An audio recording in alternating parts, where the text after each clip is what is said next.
Israel और Hamas के बीच लगभग 6 महीने से युद्ध चलता आ रहा है, या यूं कहें कि ये युद्ध कहीं से कहीं तक भी थमने का नाम नहीं ले रहा है। एक और जहां इजराइल हमास का हर एक कण मिटाने की तमाम कोशिशें कर रहा है, तो वहीं दूसरी ओर हमास ने भी अब इजरायली सेना की जान लेने का प्रण ले लिया है। इस युद्ध में अब तक करीब 28,000 से ज्यादा लोग मारे जा चुके हैं, जिसमें सबसे ज्यादातर निर्दोष महिलाएं और बच्चे शामिल हैं। गाजा में चल रहे इस नरसंहार से पूरी दुनिया वाकिफ है, इसे पूरी दुनिया देख रही है और अब इसी नरसंहार पर भारतीय विदेश मंत्री एस जयशंकर ने बड़ा बयान दिया है। हाल ही में विदेश मंत्री एस जयशंकर जिनेवा में आयोजित संयुक्त राष्ट्र मानवाधिकार परिषद के 55वें सत्र में डिजिटली सम्मिलित हुए।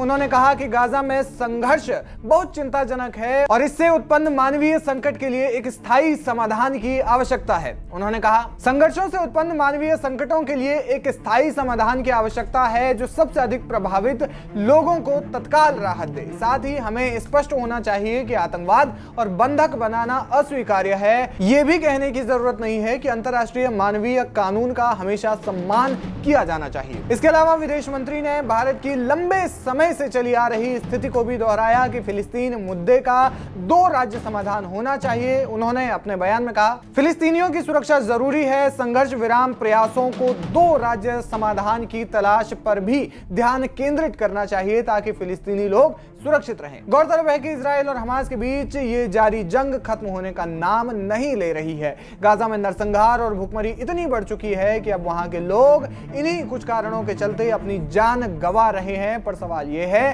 कि आखिर कब ये युद्ध थमेगा, आखिर कब उन मासूम लोगों की जानें सुरक्षित हो सकेंगी। आपको बता दें कि गाजा में अब तक 80% से ज्यादा परिवार बेघर हो चुके हैं। नॉर्थ से लेकर के साउथ गाजा हर एक हिस्सा तबाह हो चुका है। गाजा पट्टी रहने लायक नहीं बची है और अब ये जंग कब थमेगी इसको लेकर के कोई अभी तक प्रतिक्रिया नहीं आई है।